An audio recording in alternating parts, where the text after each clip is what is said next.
I need to go. Yeah, I just came to drop off your stuff. Oh, that was just Do you wanna? I can sit here while you eat. no. Oh, is it just me? What? I didn't get into myself. Oh, I thought you did. I don't know why.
wait and see, be sure that we get, whoever wants to join us before we start.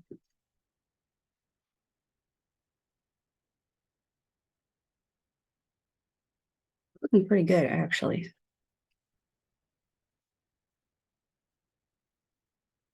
We've got 9.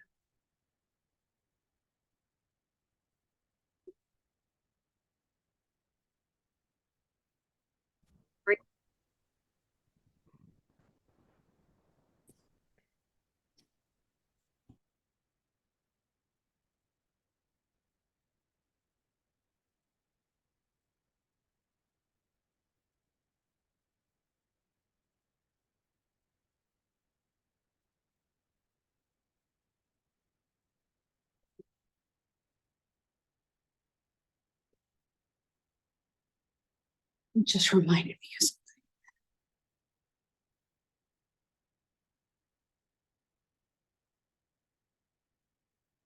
something. Great. Financials.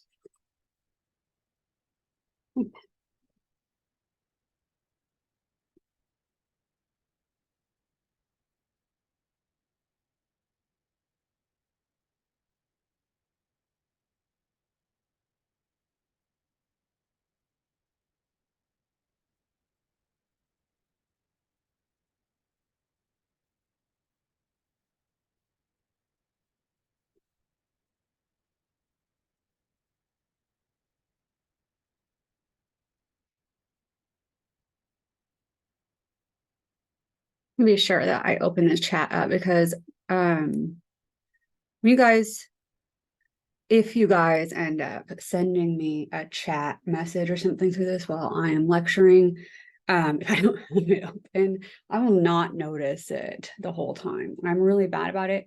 So if you guys are the type of person that you do see that somebody did chat me, that's what I'm trying to say. But if you do see that somebody did chat me and I'm not answering it, you feel free to be like, oh, Professor Yost, there's somebody sent a chat, because I won't mean to, I just won't see it. Okay.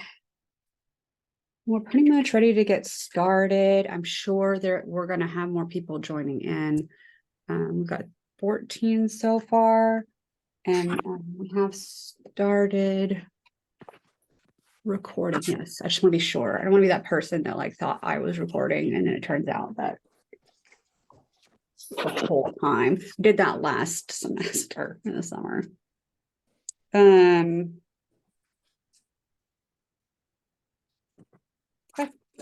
away. Hey. So everybody ready? I'm gonna go ahead and get started. I have some rando. I tried to make flashcards for everything that I could, like not everything I could think of, but I went through like the study guide and was trying to make a little flashcards that I could just like pull one out randomly to like, I don't want to say quiz, but like go over that one thing randomly out of nowhere, because questions aren't going to be in order on the test necessarily. But I only got through like chapter 4 and I did not get to chapter 5 or 7 on that flashcard thing. So you might be getting some rando questions about only those chapters and not chapter 5 and 7. But we'll see. So I'm going to start by going over, like basically reviewing the I'm trying to pee. hold this up. Just weird. So I'm going to start by just going over like the chapters that we've Oh, gone through so far, as well as focusing mostly on the ones It's that like 10 people giving me the little papers on.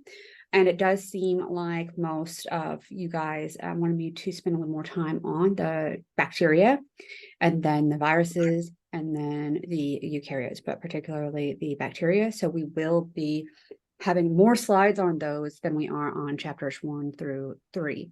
So just be aware of that. So I'm going to go ahead and get started with this. Got to click on the right stuff because I always forget. All right. So chapter 1, remember that's our introduction chapter. chapter 1, basically, a lot of you guys were asking me, so on these other ones that, you know, we're not going to spend much time on, I basically am touching on topics that people did ask about. And one of the things that was routinely asked about was going over taxonomy. I don't need you guys to know too much about the details on taxonomy. I would be aware that of the 3 domains. So for those 3 domains, we are talking about the eukarya, bacteria, and archaea. Those are the 3 domains. So, and we know we are mostly focusing on, when we're talking about the kingdoms, mostly focusing on eukarya. We'll get into that here in just a second.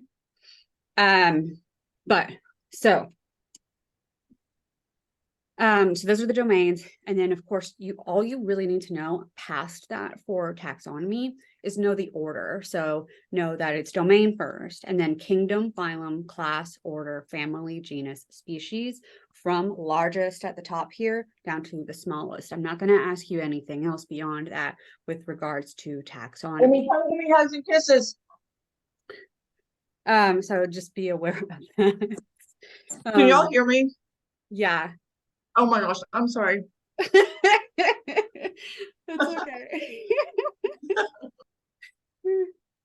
Worse things have happened, I think.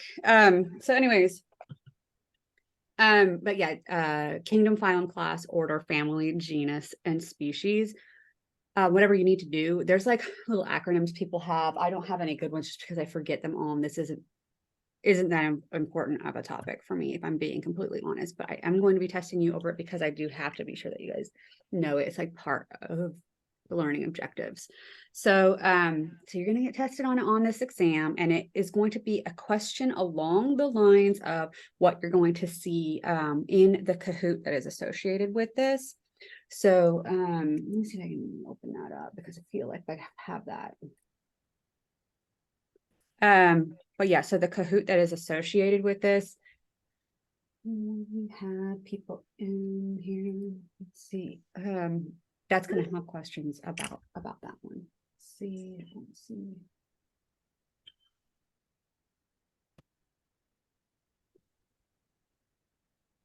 All right. I don't like having to wait for it to pop up. It's just wasting our time right now, but all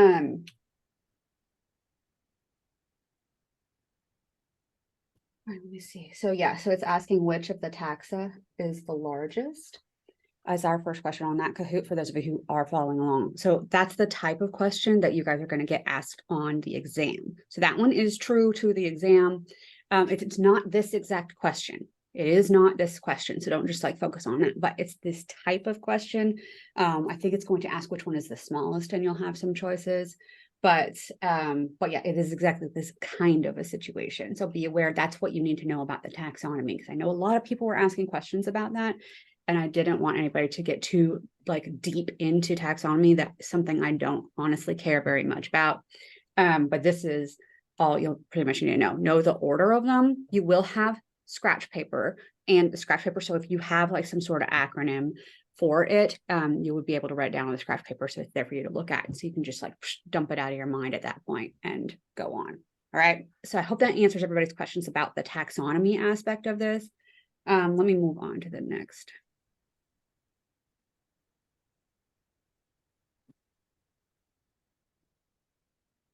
Oh, I got that question correct, you guys. Okay, so let's move on to the next thing, which is dealing with the 5 kingdoms. The 5 kingdoms. There are 5 kingdoms, by the way. So they divide this up basically based on all organisms that we would be concerned about. So that includes our eukaryotes, right? So our bacteria would fall into this group that they call Monera. M-O-N-E-R. Oh, it's on the screen, like you can't freaking see it for yourselves. This one, that's like bacteria would fall into that. So we didn't really talk about this in our class. I don't need you to really focus on, I'm not concerned about you being aware of that necessarily. So I have 3 screens, sorry, it just takes me a while to like work everything. So Monera is not something that you really need to be aware of. Definitely know, though, that in the kingdoms, what we have been talking about, that plants is a kingdom on its own, okay? plants is a kingdom on its own. And Animalia is one, which you probably already knew. So like helminths are the worms, they're going to fall into Animalia for that one. So we have plants, animals, protista, that includes the protozoa as well as the algae. And then we have the fungi. Those are all kingdoms that are going to be falling in there alongside of Monera. So which of the following is not a kingdom that is within the domain Eukarya? So I'm telling you right now that Monera is eukaryotes. That's going to be bacteria and crap like that. So for that question on your Kahoot, you're going to go with Monera. So I just wanted to review that one. So if anybody was confused about that you know about it. All right, that was it for chapter 1. If at any point you guys have any questions about the chapter that we're going over and I'm skipping something that you do have a question about, just let me know. Chat me or just say it with your mouths, of course. All right, chapter 3, that was the chapter that was done with tools. We kind of pushed that in with chapter 1 since it's a introductory concepts there. The big, one of the big things that I want you guys to be aware of is the 5 eyes. And the 5 eyes is really a set of tools that is available to us for trying to identify organisms that we don't know what they are. So these are like the steps that you would follow in order to identify them. That's what the 5 eyes are. And that's probably one of the main take-home messages in chapter 3, because a lot of the tools that it's talking about, we're applying it within the 5 eyes. So do definitely know the 5 eyes, all 5 of them. The 5 eyes, that's going to be in case you can't read it on the screen for some reason, that's inoculation, incubation, isolation, inspection, and identification. And each one falls in there in its own little way. Inoculation is just introducing the organism to the media. And then we have incubation, which is growing it under its correct conditions in order to favorably grow that organism. Isolation is making a pure culture, essentially getting a single colony in order to achieve that, so we can grow whatever that organism is that we're interested in. Inspection is looking at these things in various tests in order to collect data about them. And then identification is using basically that data from these tests that we've done and the way that we've looked at the organism and all of that, collecting all of that and determining what that organism is, essentially. So that's stuff that you might apply whenever we learn in chapter 4. One of the tools that we have for identifying bacteria is Berge's manual. And Berge's manual will use a lot of this information compiled all into one place for us to be able to identify, I don't know, whatever you're looking for, a bacteria. So let's move on. Sorry, I'm trying to click. I promise I am. All right, so we have the different kinds of media as well. That was something that we went over in chapter 3, and I did want to touch on that. I don't know that anybody necessarily, I think maybe one person did want me to go over this, but I figured it was a good one to go over because most people don't remember this very well. So we have all these different kinds of media that we can work with, whether it's general purpose, like saying on the functional type. That's more of what I'm concerned about you guys knowing. You guys know what friggin' solid media is and all of this. You don't need that part. I will say something that you might want to be aware of that's definitely on the lab exam and that I don't talk about much is that whenever we have solid media like the plates or the slants that we're working with in the lab, I call it agar. And that is what you refer to at the solid or semi-solid media as, but in order for agar to be considered agar, it has to have a certain percent of agar in it. So what is agar? Well, agar is a molecule that is, we get it from like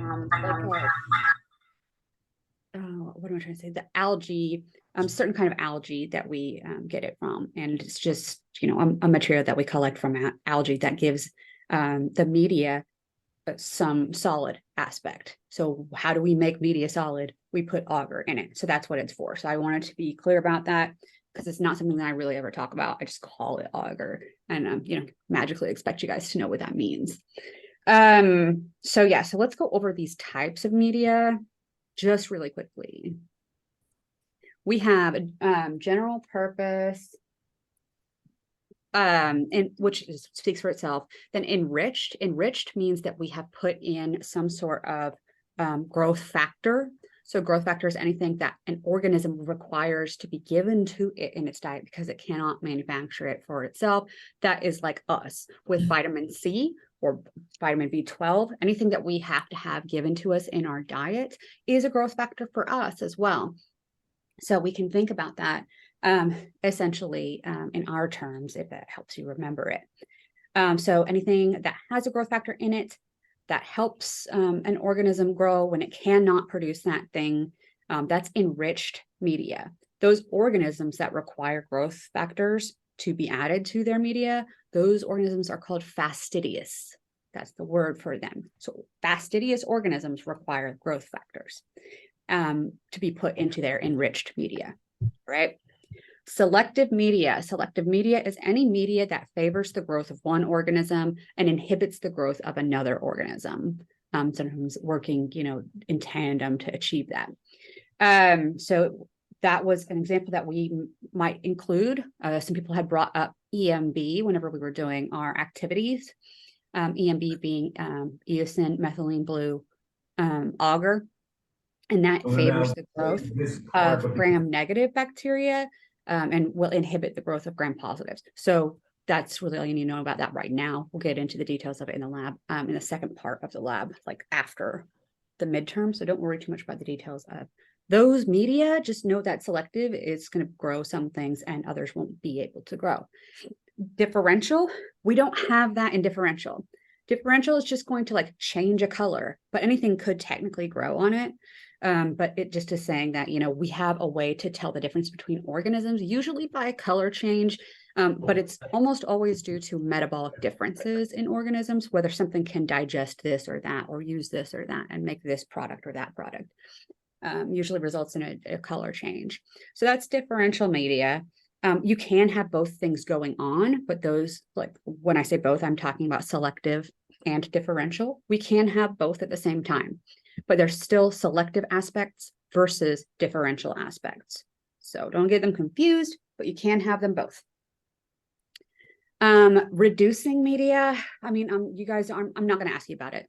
That's just the fact of the matter. But that is what we grow bacteria on if it's what we call anaerobic. It can't grow in oxygen. So that's going to be in an environment without any oxygen. So that's reducing media. Specimen transport speaks for itself. Assay media is specific media for a specific assay. That's all that is. And then enumeration, that's media that we would use for counting colonies. We might have a grid on like the Petri dish or something like that that allows us to, count those individual colonies. Okay. I don't know what's going on. All right. All right, next we're going to get into chapter 2. So that was chapters 1 and 3. Chapters 2 is going to be a little bit more information because, it's chemistry. So the different kinds of bonds, I'd be aware of these ones. Covalent bonds, remember we're going to be sharing electrons with covalent bonds. And ionic bonds, we are going to be transferring the electron from one atom to the other. Whereas in hydrogen bonds, we've created some sort of polar aspect to these molecules. Hogging the electron away from the hydrogen makes the hydrogen positive. It doesn't get its electron as much, so it's going to have a more positive charge to it. And then that opposite essentially is going to be happening with the oxygen atom in this case that we're seeing in the example on the slide. So it is very electronegative and will hog away electrons to itself and make itself a negative charge. Positive wants to get with the negative, like North Pole wants to get with the South Pole of a magnet. So that's where hydrogen bonds will come in there. It occurs due to polarity of molecules. And because it's a hydrogen bond, one of the molecules involved there is always going to be hydrogen. Hydrogen's always going to have a positive polar aspect to it when we have polarity developing. Hydrogen's never going to have a negative. That's not for the bonds. All right, we have the different kinds of solutions that can exist. Hydrophilic, hydrophobic, and amphipathic molecules. Hydrophilic It's just like Philadelphia, the city of brotherly love, where I went to college. And that is, love. So water loving, hydrophilic. So these are going to be attracting water. Hydrophobic, water fearing. Those are going to be repelling water. That's going to include things like oils. That's going to include things like hydrocarbon molecules that have no polarity. If it isn't polar, it's going to be hydrophobic. If it is polar, those are going to be charged. So charged molecules, they're going to be hydrophilic, water loving, because we've got those charges, the polarity of the water molecules themselves. Remember, the positives are going to like the negatives. And that's true if we shove some positives and negatives in there that aren't water molecules, they're going to associate with the water. They don't have a charge, they're not going to be friends with the water. So those are going to be hydrophobic. So then we have these molecules that are amphipathic. So just like amphibians, that they can be both. Molecules that are amphipathic will have a charged portion as well as a hydrophobic portion. So these are often going to be things like phospholipids and other molecules that are similar to that. Those guys, those guys are going to be, like phospholipids, the heads, those head groups having that negative charge, wanting to stick together, polar to polar. The hydrophobic tails are going to want to stick with each other, non-polar to non-polar. And so that's where we have the development of the lipid bilayer. And I keep calling, I was going to say, I think it's Clint, but I don't know for sure. I was going to say I muted Clint just now. So no offense, Clint, but she got muted just now. So,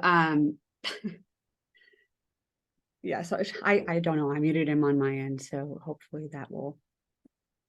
Okay, so anyways, if we know we have the charge heads, I just want to draw it one more time so that you guys understand it one more time, because the concept of this, I feel like, is extremely important as far as what we're going to be talking about with transferring stuff into and out of a cell later on in the second part of the course.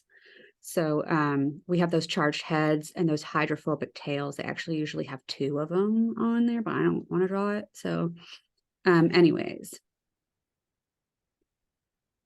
they'll do like that. And that'll be like the whole way around, like in a bilayer. So 2 layers, essentially, all the way around an entire cell. So anytime that I talk to you guys about the membrane that is surrounding XYZ cell, so our cells or bacterial cells, whatever it is, if I talk about a membrane, it is exactly this. It's going to be a lipid bilayer, just like this.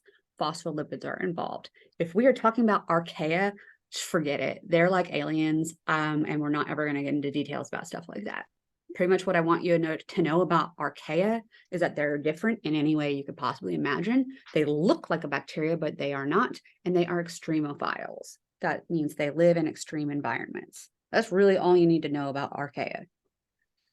So I just said that because we're talking about lipid bilayers. I don't want to miss out on archaea. All right, next we have the pH scale.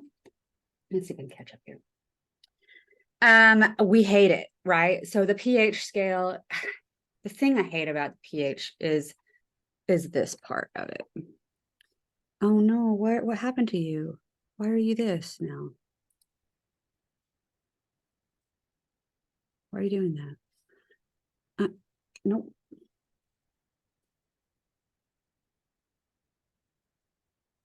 All right, pH equals the negative log of the concentration of hydrogen ions. And it sounds fine coming out of my mouth until I start asking you guys questions about it, and then nobody will get it right. And that's really what it comes down to.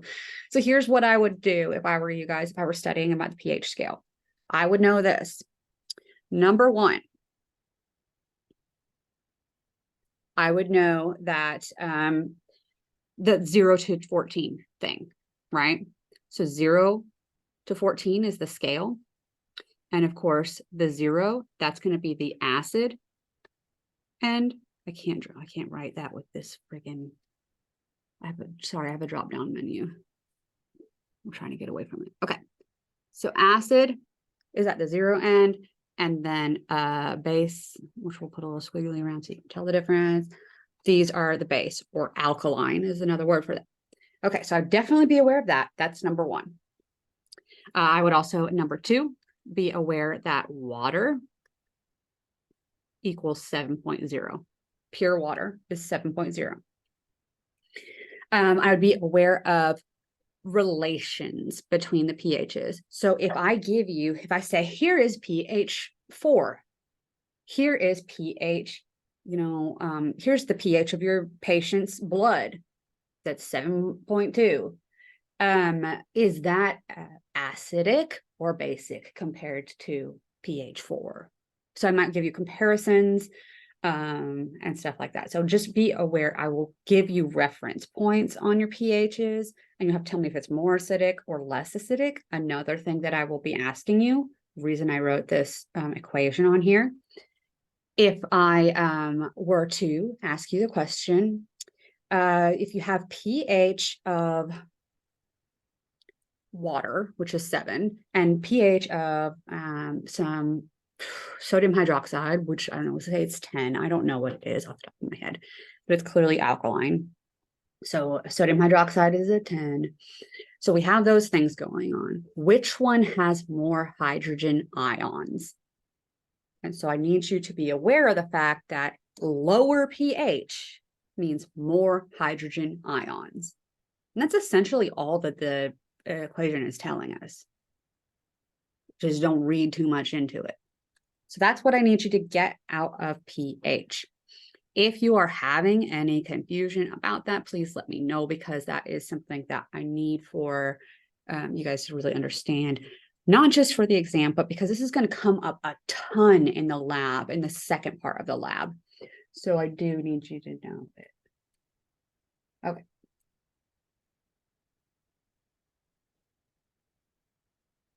Okay, I think that is that for, does anyone have any questions over the pH stuff before I start moving on from that? I'm going to go into macromolecules next on that, but I just don't want to leave out anybody's potential questions for pH. Definitely 0 to 14. Know that 0 is acid and 14 is alkaline. Add that water is 7.0. Know what is more acidic or less acidic when compared to one pH or another. Be aware of that. And what is going on with the hydrogen ion concentrations, especially relative to one another when asked. So the pH, so 0 is acid, towards 0 is acid, towards 14 is alkaline or base. 7 is water, and that is neutral. So I should write this on here so that I don't. Water is 7, and that is neutral. Yes, that's exactly right. So pH greater than 7 is going to be alkaline. Anything greater than 7, think of that as alkaline. Anything less than 7, I want you to think of that as acid. And as you go acid, more hydrogen ions. As you go alkaline, less hydrogen ions. No, you're not going to do any calculations. No, you won't. Just be aware of relationships. And so I won't make you do any math or anything. I am the worst at math, so I don't like asking other people to do it. Yeah.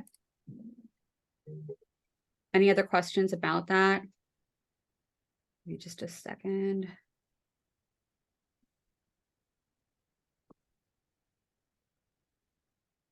pH of 4 will have more hydrogen ions than a pH of 7. Exactly. It's more acidic. So if that helps you think about it that way, acid, more hydrogen ions.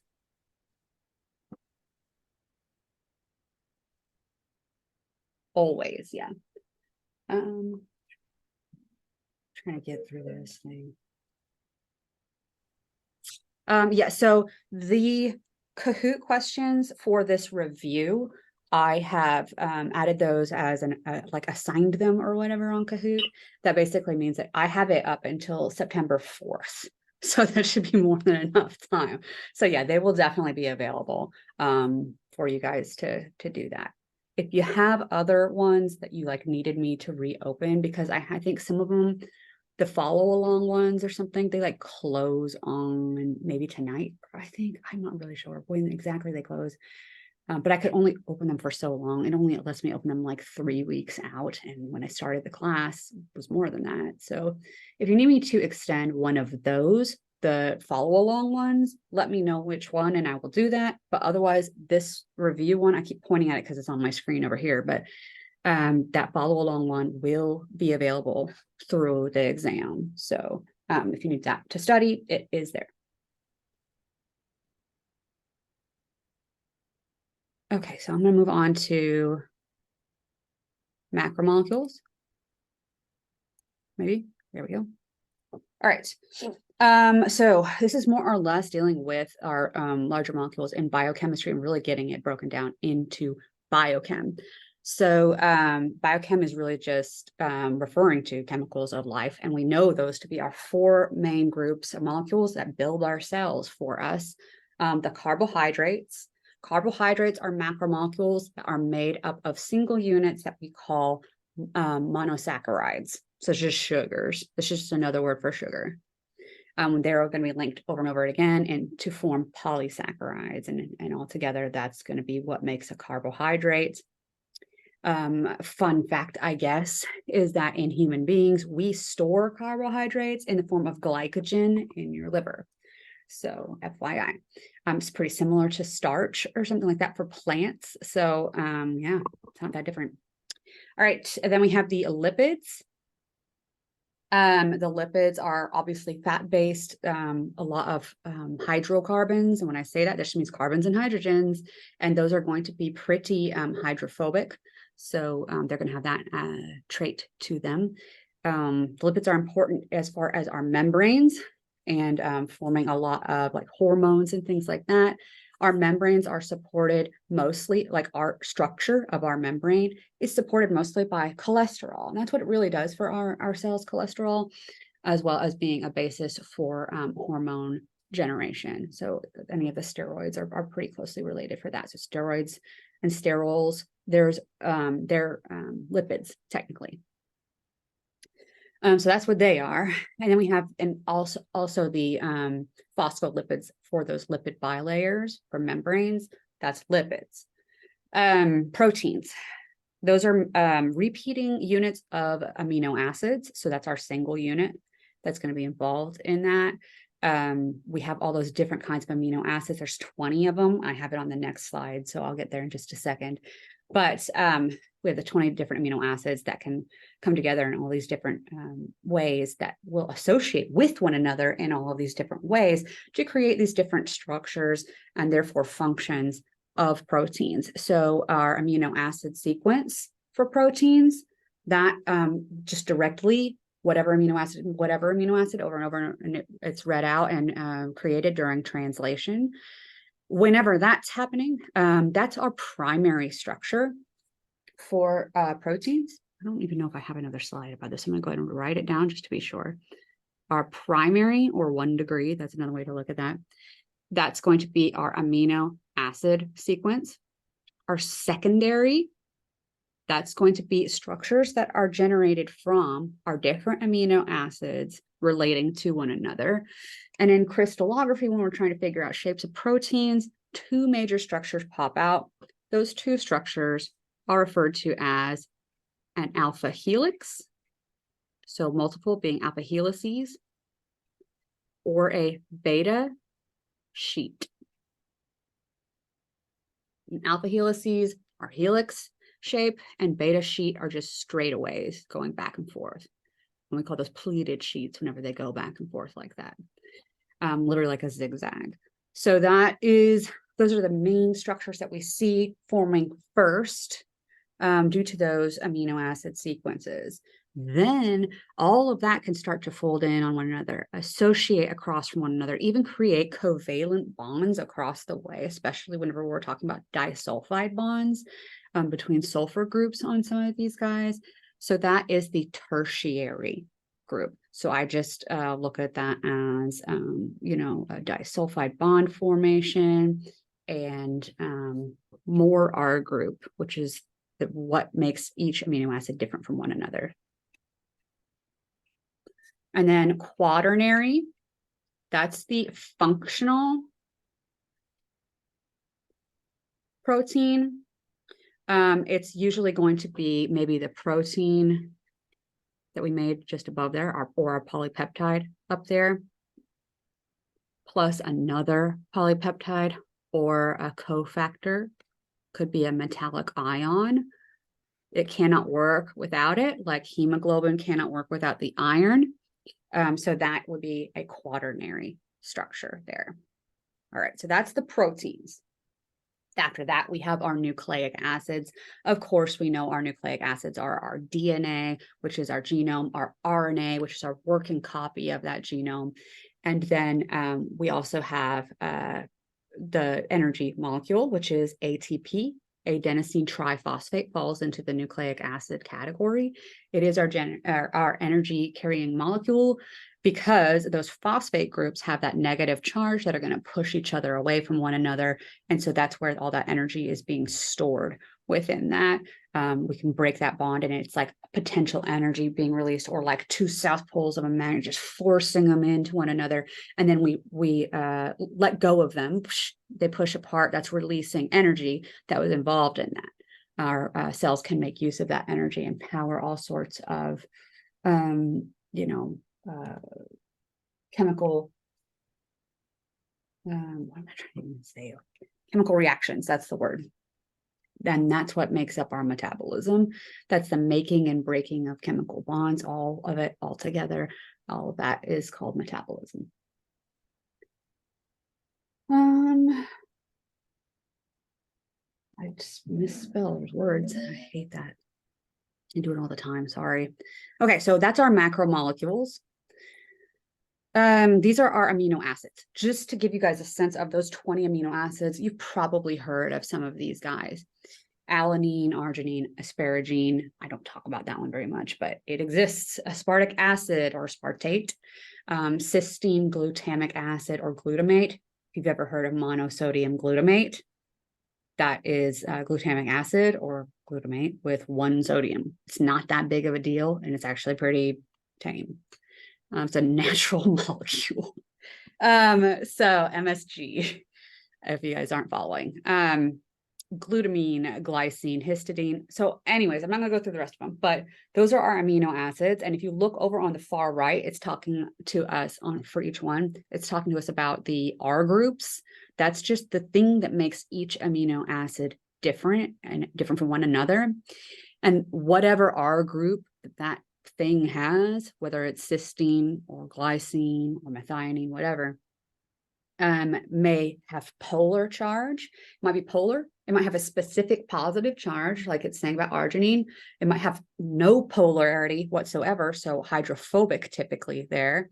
Whatever it has going on with it, that's going to make them associate with one another completely differently. And the reason I keep talking about this is that those interactions are so incredibly important for the functioning of the proteins and what they do and how they are going to be important for the cell and its function. So anyways, that's amino acids. You don't need to memorize this table or anything. I just wanted you guys to see that there's all these different properties that each one can have. All right, eukaryotes is officially the word that we're supposed to be using for describing bacteria and archaea. They are called eukaryotes because they are without a nucleus. That is the number one difference, right? Are there other differences? Of course there are. The biggest ones that I want you to be aware of for the eukaryotes, which again, I'm really mostly concerned about the bacteria, but the main difference is no nucleus in an eukaryote, right? Number two, we'll just say eukaryotes, okay? No nucleus, no membrane bound organelles at all. So we have that. And so no nucleus, no membrane bound organelles. They're going to also have different sizes of ribosomes, and they also have other things that's going on in the cell that I don't really need you to worry about too much about those details right now. You can be aware of them if you want to, But I would definitely be aware of the fact that they do not have any membrane-bound organelles. That's the real biggie there. So they can't have an endoplasmic reticulum or a Golgi apparatus. They can't even have a true nucleus because a true nucleus is surrounded by a membrane. So, and when we talk about membranes, what are we talking about? Again, of course, that's going to be the lipid bilayer. Always, every time. So that's what I need you to know about the eukaryotes for the differences between them and the eukaryotes. The eukaryotes are much larger as well. Their cells are. All right. So let's get into the shapes and sizes. So many of you had questions about the shapes and arrangements of these cells. So I thought I would go ahead and go over those with you. The three general shapes of bacteria are the cocci, the bacillus, and the curved. And there's several that will fall in between these categories or whatever. Your biggies, the ones I want you guys to be aware of when we are talking about cell shape in bacteria, I want you to be aware of coccus and bacillus. Just those two. Yes, there are other, there's curved. Vibrio means comma shaped, and we've got all the friggin' spirals. Yeah, those exist, but the big ones that I want you to be aware of, round is cocci. Yeah, it's sometimes a little bit oval shaped, but I'm not really that worried about that. Round is cocci, rod shaped is going to be bacillus.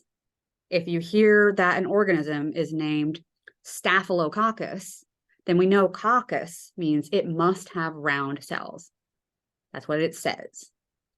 In fact, whenever we had a pretty good example tonight, whenever I did my gram stain of my gram-positive organism, it was very clearly we had round cells that were bunched up irregularly. And so we were able to say this is probably staphylo, which is the bunching, and coccus, which is the round-shaped cells. It's Staphylococcus. So I was like, yeah, it's probably Staphylococcus something. The two biggies that we would have on our skin, if that were what we were looking at, would be Staphylococcus aureus. About, I think 20% of people, might be less than that. I'm sorry, it might be like 4%. I don't know, but more people than you might think have that as part of their normal biome, Staphylococcus aureus. Then the most common bacteria that's on your skin is going to be Staphylococcus epidermidis. Go figure. But you know, looking at the picture of that cell, that it is staphylo, which is irregular bunching. That's all that word means. Grape-like shape, grape bunches, staphylo. And coccus means round cell. So I'm going to write that up here because I don't think I have it. Oh, I do on the next screen. Okay. Yeah. And then that word pleomorphic just means it could have a variety of shapes in one species. That's the case with Mycobacterium, which if we recall, mycoplasma. That's the case with mycoplasma. They are pleomorphic because mycoplasma, you think about plasma, like the liquid portion of your blood, it's liquid, it's fluid. It doesn't really have a set shape. Mycoplasma, they don't have a cell wall. Their cell membranes, the only structure they have actually is due to cholesterol. Go figure, like our cells. So yeah. So let's see. All right, so let's go over our cell shapes and arrangements. This doesn't really talk about the arrangements that well, but let's talk about it anyway. So the two shapes I want you to be aware of, coccus, this is round cells, and bacilli. These are rods.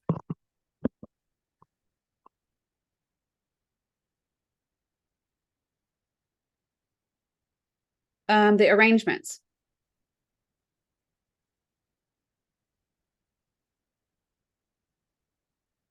Staphylo. These are our bunches. Strepto. These are our chains.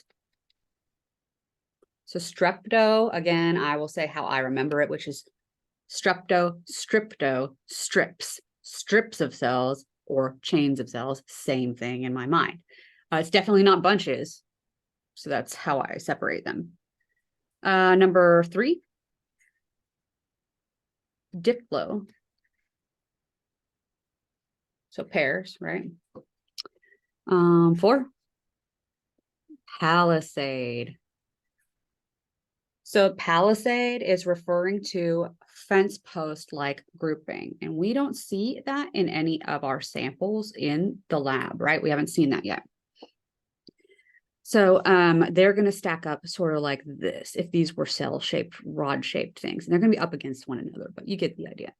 They're going to be up lengthwise by each other, like fence posts. That's the palisade. So those are the ones I'm the most concerned about. Yes, I'm aware there's sarcina and tetrad. Sarcina is like an 8, like a cube. And tetrad is 4. If you want to know about them, I'm not ever going to ask you about them. Not in the lecture part. We're not at the lab part for it yet. So that's what I want you to know for the lecture part. Be aware of those. I don't need you to know anything beyond those. Also know some organisms are going to be named things like Staphylococcus aureus. So if I were to be like, oh, here's a Staphylococcus aureus on your question here, it's not going to be pictures for this, by the way. So if I am explaining to you, you have Staphylococcus aureus, and I'm like, what shape are those cells? You should be able from the name to tell me that they have round cells.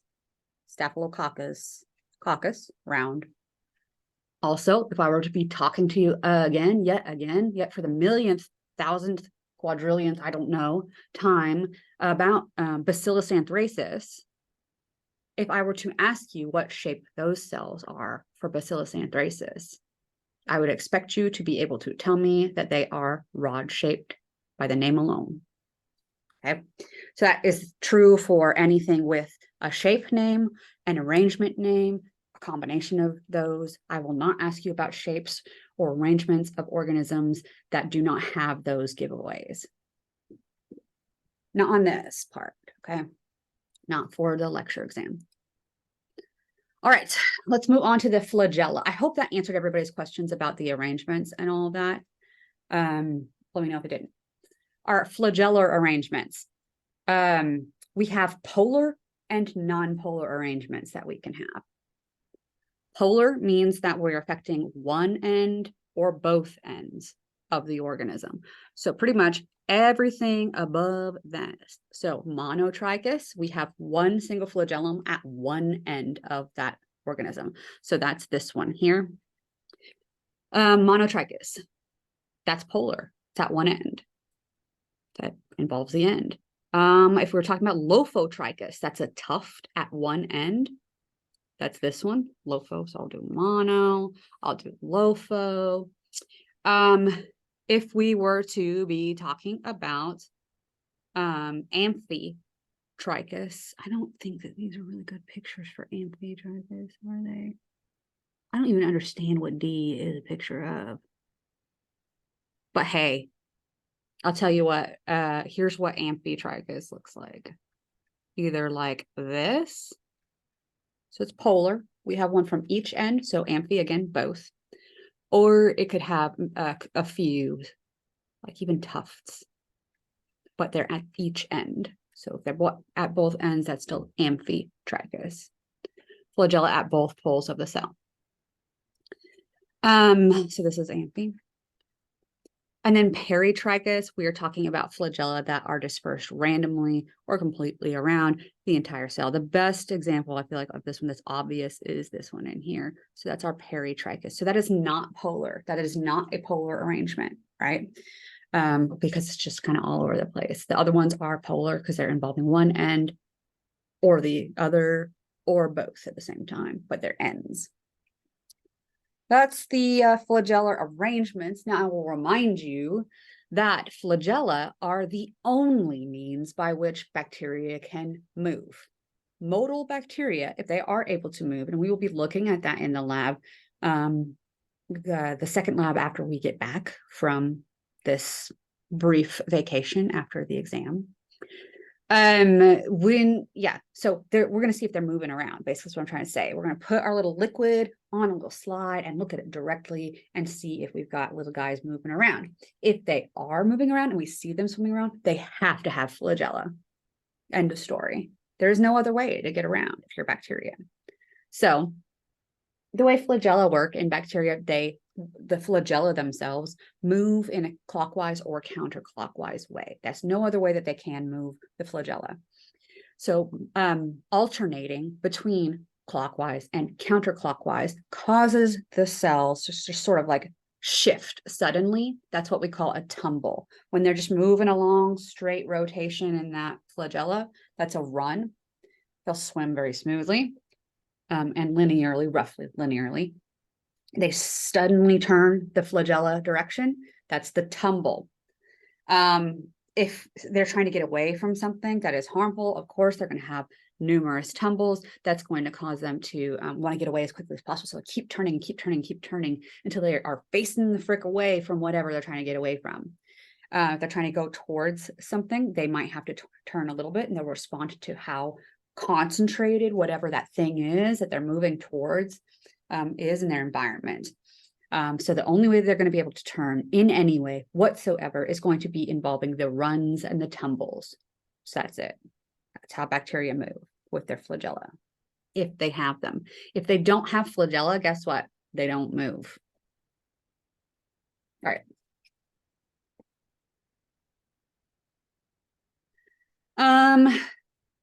The glycocalyx. So the glycocalyx is just sort of, like it says, polysaccharide layer on the outside of the cell. It can sometimes include proteins, or peptides. That's not as important though. Glyco, of course, we're going to immediately think sugar. You should always be thinking that if you hear glyco. Glycogen, that is sugar, how we store sugar. But yeah. So the glycocalyx is like a sugary layer. It can be either in the form of a slime layer or a capsule. The slime layer is sort of like a loose layer on the outside of a cell, whereas the capsule is more structured. It's more dense and tends to be a little bit stickier because of that. It also is used by a lot of bacteria to help them evade the immune system. Now, pathogens typically aren't going to have a slime layer involved, but they can often have capsules. So tight, thick, dense, sugary layer makes it hard for cells to eat them up, our cells to eat up the bad bacteria cells. So that's the advantage of the capsule there. It also is sticky. So it allows for adhesion if they, so choose to be adhered to something. The capsule can help with that. Let's see. It's not clicking, and I clicked it, I promise. All right, so this is what a lot of you were also asking about, which is the going over the gram-positive and the gram-negative. So I'm hoping that I'm going to cover this adequately for you guys. Let me know if I am not. All right, so here's our picture of the gram-positive and the gram-negative. We can see here quite clearly which one is which, and it's even color-coded them for us. Go figure. On our gram-positive, this is purple because it stains purple when it's positive on the gram stain. And this one is pink, which we refer to more adequately, I feel like, as red, because the stain itself is red. You look at the cells, they might be pink, but they're red. And that helps me remember it better. So, hey. So, so purple versus red, that's gram positive versus gram negative. And that image that's at the top up there is actual like electron microscope, a colored version of what's going on the outsides of these guys. Pretty neat stuff. So we have this thick peptidoglycan layer in the gram positive because we've got this going on, and we've got that scaffolding forming between the NAM and NAG that are repeating to make up peptidoglycan. I am sure you forgot about that one, didn't you?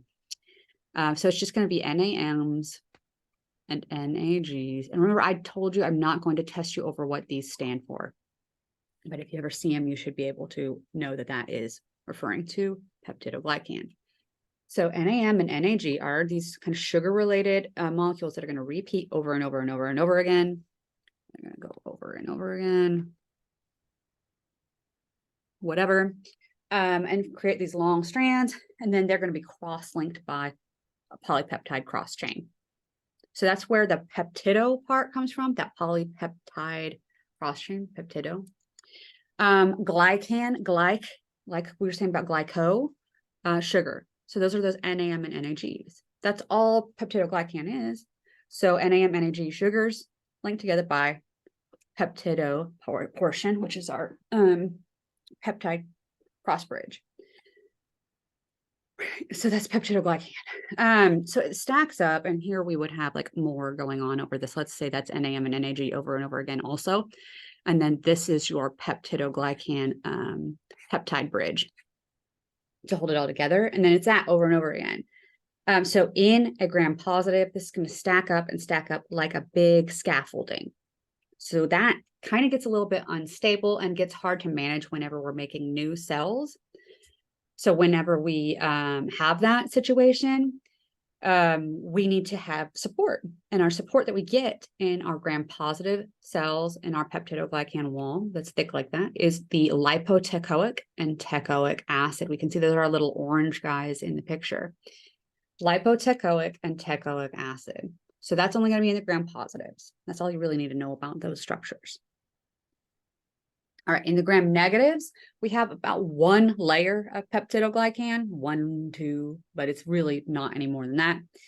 Very thin peptidoglycan. It's just enough to get a little support, but because it wants even more support and more regulation of the cell and control of what goes in and out, we have this outer membrane that's associated with it. And you will see quite happily in the picture, we have on the inside of both of these guys, our cytoplasmic membrane, which is our inner membrane. Both of them have that. Then we have the cell wall. Both of them have a cell wall here. One's thick and one's thin. But only the gram negative has another membrane on the outside, our outer membrane layer. And it is also a lipid bilayer, because all membranes are going to be lipid bilayers. You can see that even how they depicted it with the charged heads and the hydrophobic tails in the middle. Same. The only difference is that on our gram negative, on their outer membrane, they're going to have this molecule that they call lipopolysaccharides, that they have functions for the cell and interacting with other cells and stuff like that. But we in our body see that as a foreign molecule. We see that and immediately that means go to war. Our body knows right away. We also, for that reason, call that not just lipopolysaccharide or LPS, we also call it endotoxin. It's a very important feature of gram negatives. So that's the difference between the actual structures of what's going on with the gram negatives and the gram positives. The differences between gram negative and gram positive is just going to be that envelope. That's the cell envelope, that whole thing for each one of those, cell envelope, cytoplasmic membrane, wall, whether it's thick or it's thin with the outer membrane, that whole thing is going to be called the envelope of the bacterial cell. That's the difference, and that's the only difference between a gram positive and a gram negative. The reason we call them gram positive and gram negative is because of how they stain with the gram stain. That's determined by the staining, and then based on that staining, you can say, oh, they have these envelope or this envelope. Okay. Any other questions about gram positive versus gram negative before I move on?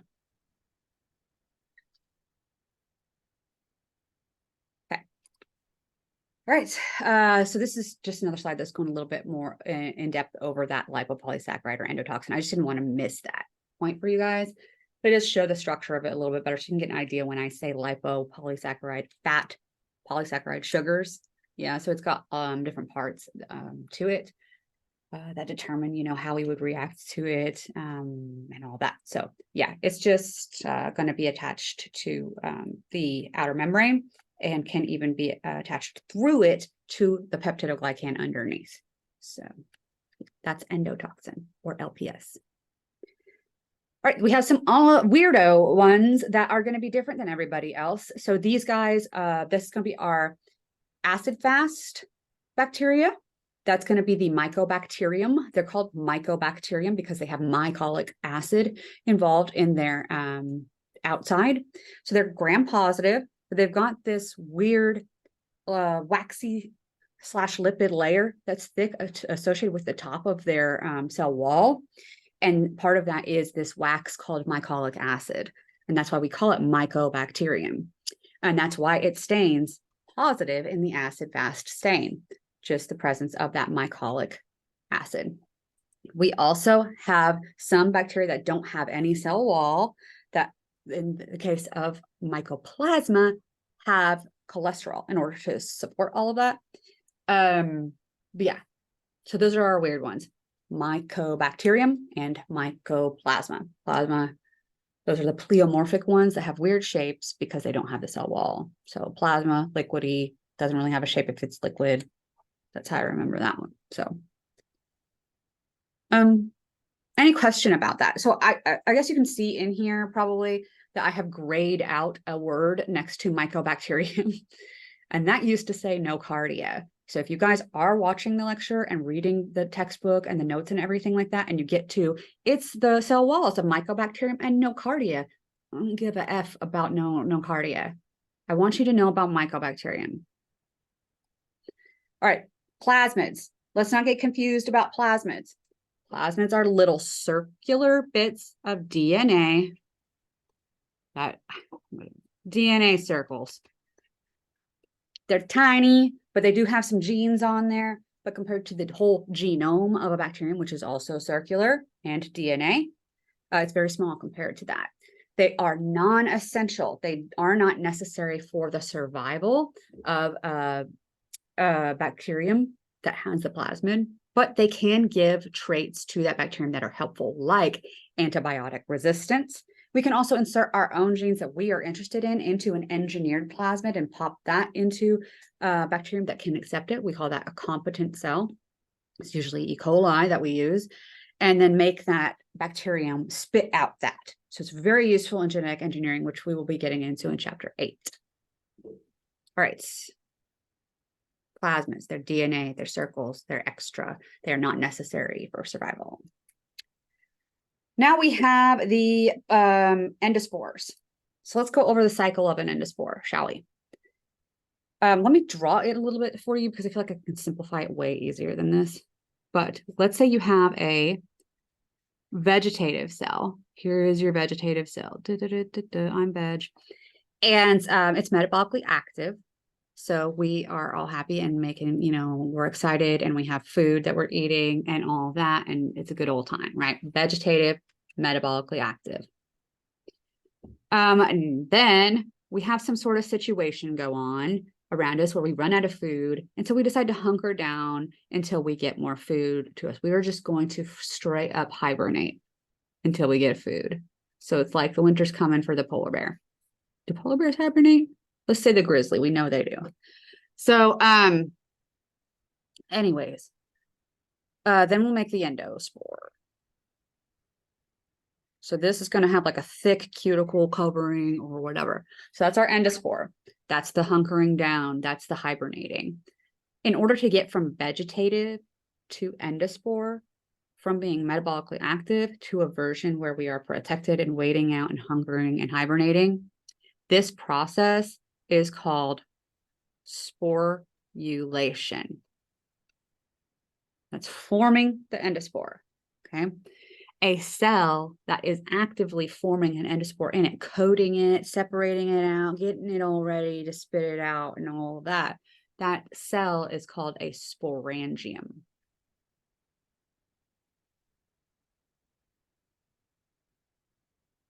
I'm sorry, I spelled it weird. But it is on here. I promise. Here it is.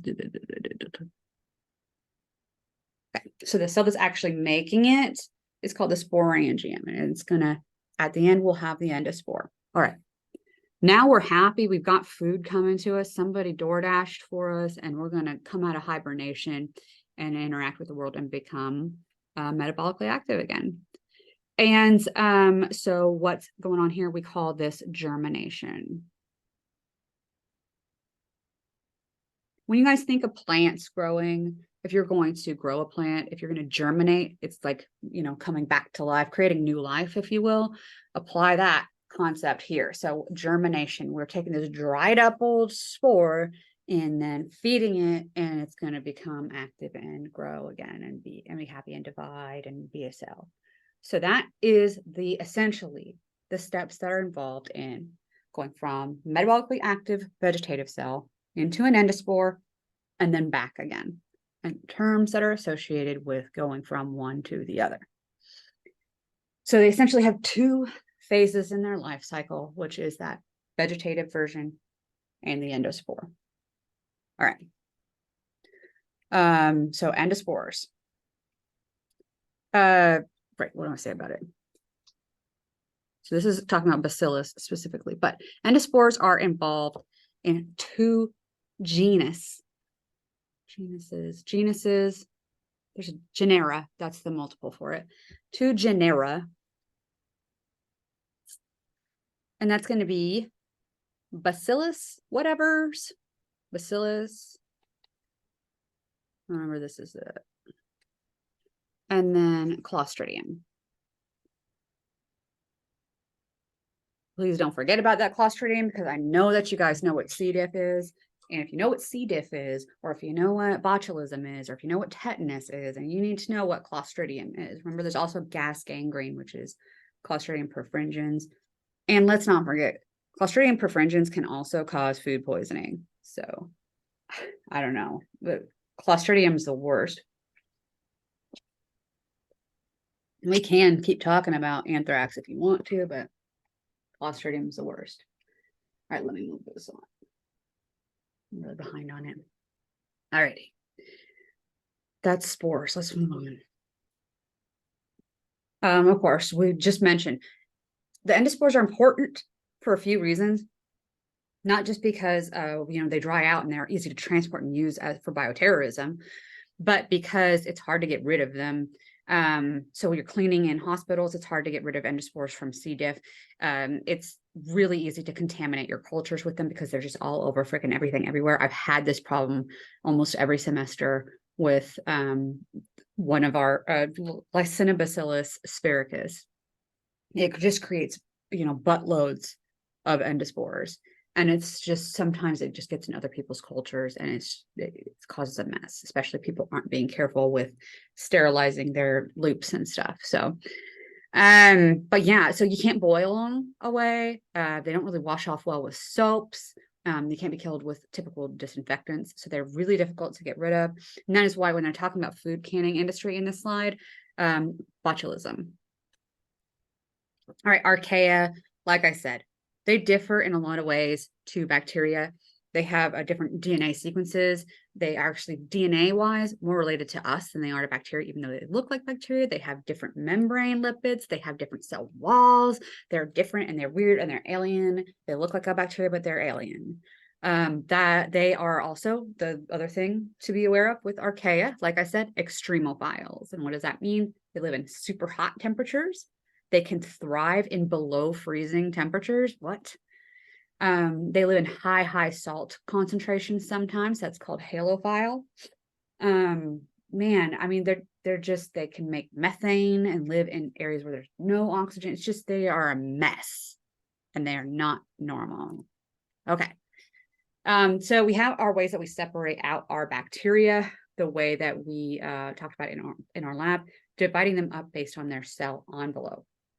Do they have cell wall or not? And are they archaea or not? And what kind of cell wall do they have? That's essentially the questions that these are asking. So remember Joey Mendoza. Joey Mendoza was my boyfriend when I was like 10 or something, 11, maybe 12. He's cute, but that was a long time ago. That was archaic. So Mendoza cutes, Joey Mendoza was cute. That's archaea, all right? The firmicutes are my next ones. The firmicutes, firm because they have that thick cell wall. Those are our gram positives. Tenericutes, those are the ones that don't have any cell wall. And the gracillicutes, the other G, so it's gram positive or gram negative, it starts with a G. We already knocked out gram positive, so now we're left with the gram negatives for gracillicutes. Okay, that's the taxonomy based on the cell envelope of bacteria. All right, then we have our diagnostic scheme. It's basically just laying out all the stuff that we might know about bacteria that we can use to diagnose in an unknown scenario. So you want to divide it up first based on gram positive or gram negative. That's always your number one first test that you're going to run, unless you have some other reason to think otherwise. And then do testing based on differences in the cell walls outside of that, like acid fast or whatever. And then you're going to divide it based into subgroups based on the cell shapes and the arrangements. Remember, cell shapes are going to be round as cockeye. Rods are going to be bacilli. Arrangements, we've got the staphylo for the irregular bunches, the strepto for the chains, the diplo for the pairs. And then the last one that we had was, God, now I can't remember it. Oh, palisades, right? Because I never think of it because it's weird. We don't see it in lab. The fence posts, that's only for bacilli. That's only for bacilli. The rods are the only ones that can make the fence post. Because if they try to do it with the round ones, what would it look like? It would look like chains. So it doesn't really work. So yeah, anyways, then we would separate them based on what oxygen usage they have, whether it's aerobic, they need to have oxygen, or anaerobic, they will not be using oxygen, do not use it, cannot use it. And then the facultative organisms that can use oxygen if it's there, but can also live without it. There's also this other special kind called a micro aerophile, which needs very little oxygen. All right, that would be Campylobacter. All right, let's go into the eukarya. Any questions on the bacteria before we change gears?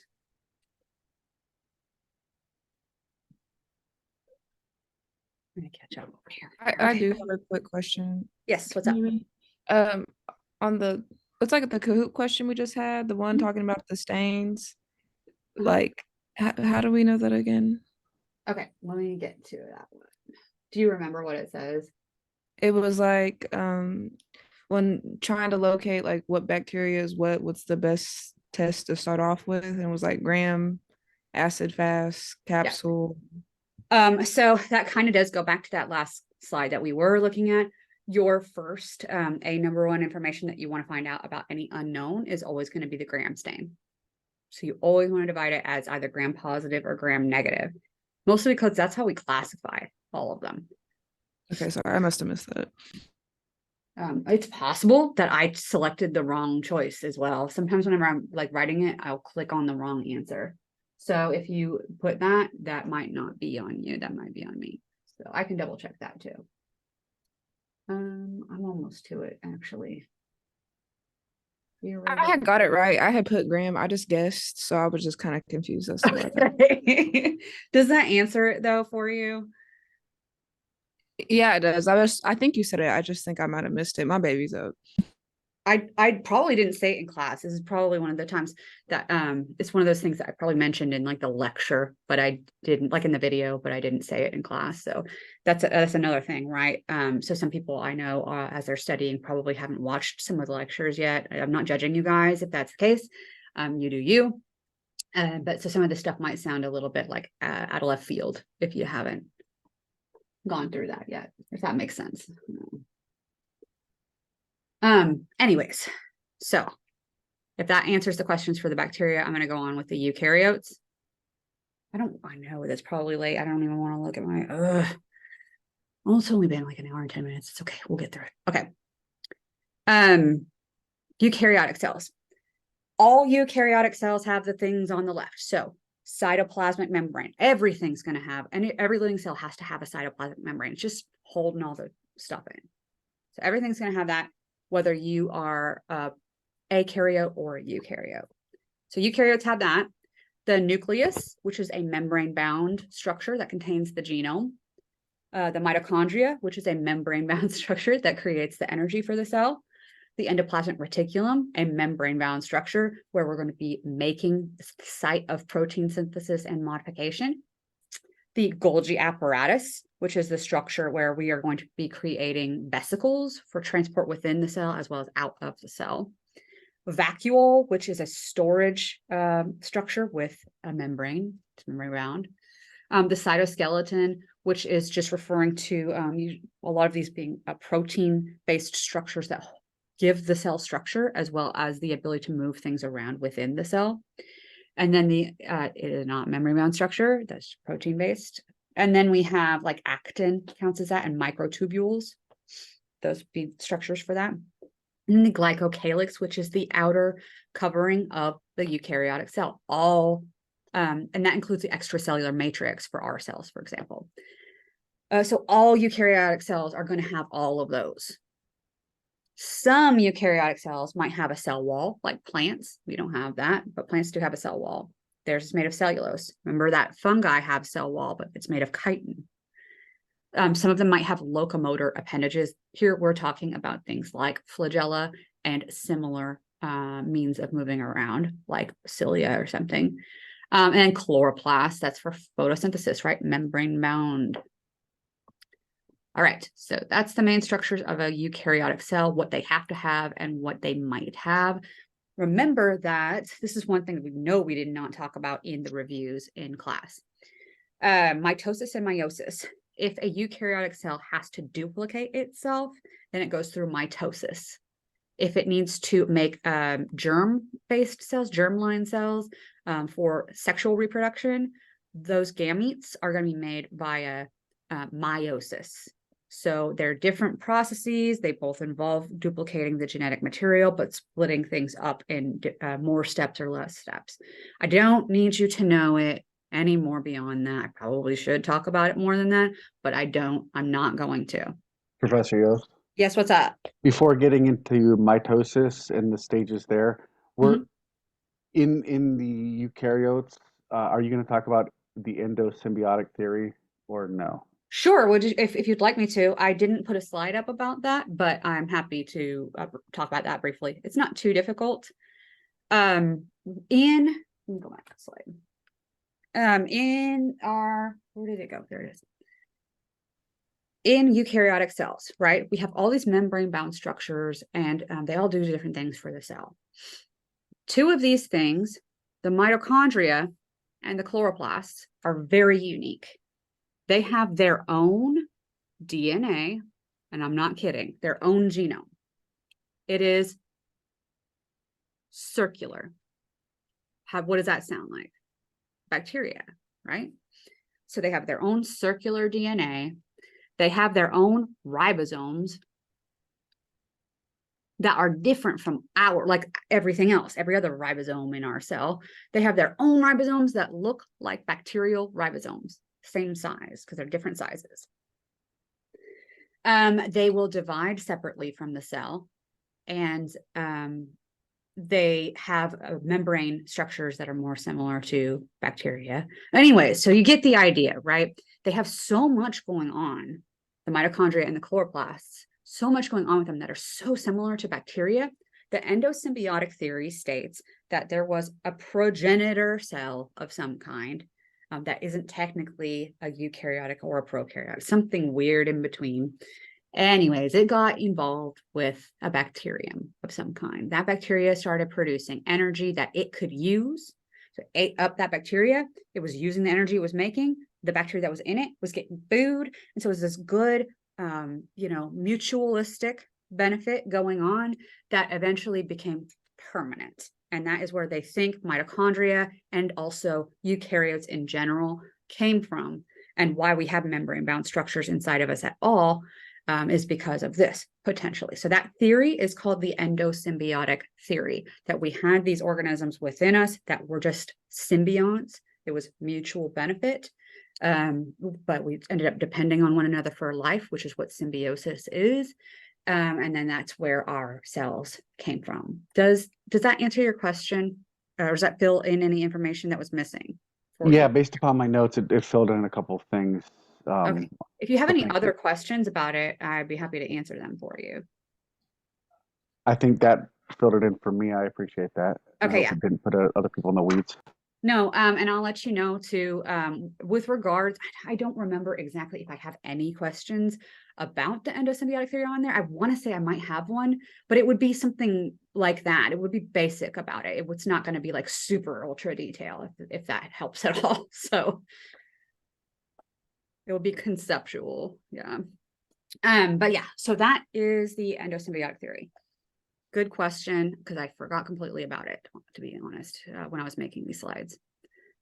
Okay, so yes, mitosis and meiosis. You're dividing your cell. You get a cut on your leg and you need to make more cells, leg cell cells. You duplicate them. So you're going to go through mitosis, the steps that you're going to go through in order to make that. We're going to be, I remember it as PMAT. This is another thing that I got from Dr. Shearer. He calls it PMAT because it's like puppies pee on the mat. That's how he remembers it. I don't know if that works for you guys, but that's how I remember it as well. These are the steps I need you to know, which are just prophase, wherever, we've made our copies and dragged together all of our copied DNA and we're getting everything ready. This is the ready step. All right, M is metaphase. This is everybody lining up. A is anaphase. So this is essentially here, over here. Here we are pulling apart. We've made copies of each chromosome and we don't need to keep both copies in our cells. We just one copy of each. So now we're going to pull those copies apart from one another and then we're going to separate them with a membrane, which happens in telophase, which is separate. And that's all that's going on. I don't need you to know any other details. I'm not going to show you pictures of these or make you draw pictures of these. I just want you to know that PMAT, what it means is prophase, metaphase, anaphase, telophase. Prophase, we're just getting ready with everything. We've made copies and lining everything up, like sorting everything out, I should say. Made copies, we're sorting everything out, we're ready to go. Metaphase, lining it up. Anaphase, pulling it apart. Telophase, separating it all into separate cells. That's all mitosis is and what I need you to know about that. That's only going to be in eukaryotic cells. Because you see how we have all these little X's lining up? That's our linear chromosomes. Linear chromosomes are going to be for the eukaryotes. Bacteria have circular chromosomes. They don't do this. They do something called binary fission. All right. Yes. So apparently now we're moving on to the fungi. So this is going to be our little rundown of each of the groups that belong to eukarya. Fungi. Remember, they have cell walls, but they do not have chloroplasts. They are not going to go through photosynthesis, right? Their cell walls are also made of chitin, which is weird. It is not normal for plants to have that. So fungi are weird. They can be heterotrophic. So that just means that they get their nutrients from all sorts of stuff. They don't make their own carbon-based compounds. The carbon-based compounds, they steal it from other organisms. That's what we do also, right? We don't make our own. That's what photosynthetic organisms do. They can be saprobes. Those are fungi that are going to be involved in getting their nutrients from dead plants and animals. So saprobes, they break down the dead things. Then we have the parasites. These are going to be the ones that might live on or in bodies and feed off of them and cause harm. So that might be causing, illness or something to us. That might include athlete's foot, like we were talking about. Whenever we have fungi growing like mold, and we have this big old fluffy shape that's forming, that whole shape of it is called the mycelium. Whenever they divide off and they start having all these branching off structures that come, those branching off structures are called hyphae. Which is this. Hyphae, mycelium. Then we have septa, which is walls, cross walls dividing in hyphae into segments, whatever. So it's just the division points, essentially. I'm not going to ask you about that, by the way. And then we have the spores. This for fungi, nothing related to endospores. Fungi spores are not related to bacterial endospores. Fungi spores are not related in any way to fungal or to bacterial endospores. So fungi spores, these are reproductive. If you're reproducing, you got some energy in you. So you're not hunkering down and waiting for things. You got to have energy to be reproducing. That's what the fungi are doing here. All right. Not related. Here are some asexual spore structures that we talked about in class. Here are the actual pictures of them. Sporangiospores. They are going to be enclosed and there will be cleavages going on inside of them that will release the spores. Conidiospores or conidia. These are going to be just free and open into the wild. So those are the pictures that are associated with those that I had explained in class. But yeah, here's your sporangium or your sporangiospores. They're covered, and the conidiospores down here, or conidiophores. Just depends on what structure of it you're talking about. They're all referring essentially to that same concept. But yes, sporangio, covered. Conidio, open and free. I don't have any way of really remembering that. Memorization, I guess. All right, that's it for the fungi. The protista, the protists. So the protists include our algae and our protozoa. Those are our two subkingdoms that fall into that. A protist is a term that refers to any of our unicellular or colonial organisms. So they're in colonies, sort of living together and working together, but they don't have true tissues like animals would. So they are working together as though they are multicellular tissue having organism, which we can see in the case of like sea kelp, right? But they're technically colonial, so they're colonies working together, almost like how the bacteria work together in biofilms, right? So that's kind of what's really going on with protista. They're not true multicellular organisms at all. I don't need you to know anything else about the algae, except remember that the algae are going to be our number one oxygen producers on the planet. They're not plants. They are algae. They are protists or protista. So they do have chloroplasts, and they're going to be our number one producers of oxygen. 70% is going to come from microbes like algae. 70% of our oxygen. Okay. Moving on to the protozoa, which are what we really care about in protista. We have different groups. We have 4 different groups. I know you're looking at this and saying there's kind of 3 sections, and you're right. Our first section are going to be our amoebas. They are the ones with our pseudopods or our false feet, pseudo, fake, podia, podiatrist, pods. Those are going to be feet. They kind of have parts of the cells that push out and can stick down on something and pull the cell in, or can kind of stretch around something and help them feed as well. Then we have the ones that have flagella. This includes things like trichomonas, which is a sexually transmitted infection, or Giardia lamblia, which was the gastro issue, diarrhea stuff. Flagella.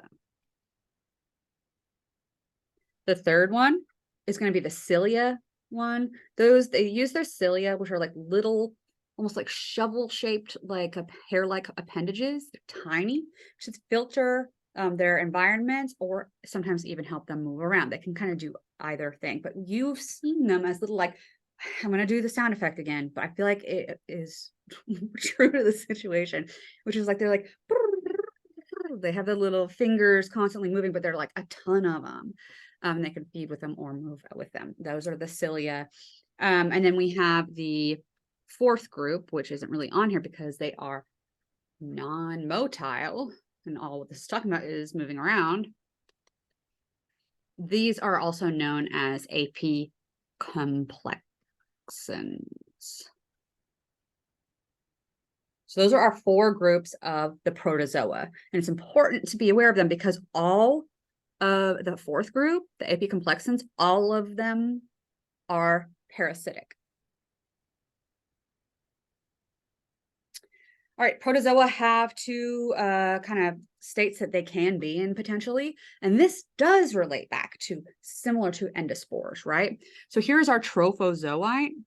That's our feeding stage, our motile stage, reproductive, we're active, metabolically active. This is the vegetative in bacteria. However, the cyst, when it is a cyst, it's really like, you can imagine it would be like an endospore. It's like tightened up and resting and sitting there and waiting for any bad conditions to pass or to arrive into the right environment, which is the case with a lot of these pathogens. Then this is the more like an endospore in bacteria. All right. We have this term in science that is called parasitology. Parasitology is a science that involves the study of protozoa and helminths. A lot of you guys on your projects or whatever activities, we're putting it's the study of fungi and helminths, and that is incorrect. I just want to clarify that while we're here. That is protozoa and helminths.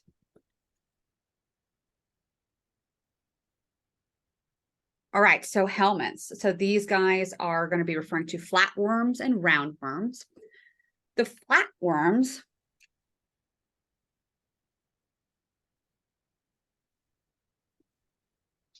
are the platyhelminthes. We can divide platyhelminthes into two groups. This is going to be our tapeworms. These are also known as cestodes. That's the official sciencey name. And then our second group of our flatworms will be the trematodes. So this is the flukes.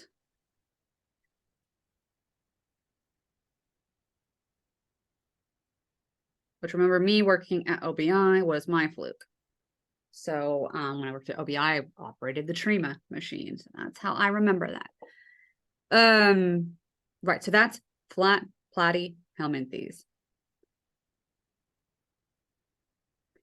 The other group is our roundworms. And the roundworm, the term for that is a nematode. Or nematoda. That's the official reference. So yes, so they're going to be unsegmented, whereas the flatworms, the cestodes, are definitely going to be segmented and flat. But all right. Okay, that was it for the eukaryotes. Any questions about the eukaryotes before we go on to the viruses and finish this out?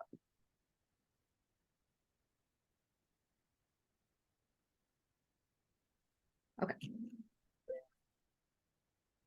I'm trying to catch up, and it's like I get like a second and then I just get distracted again. Yeah.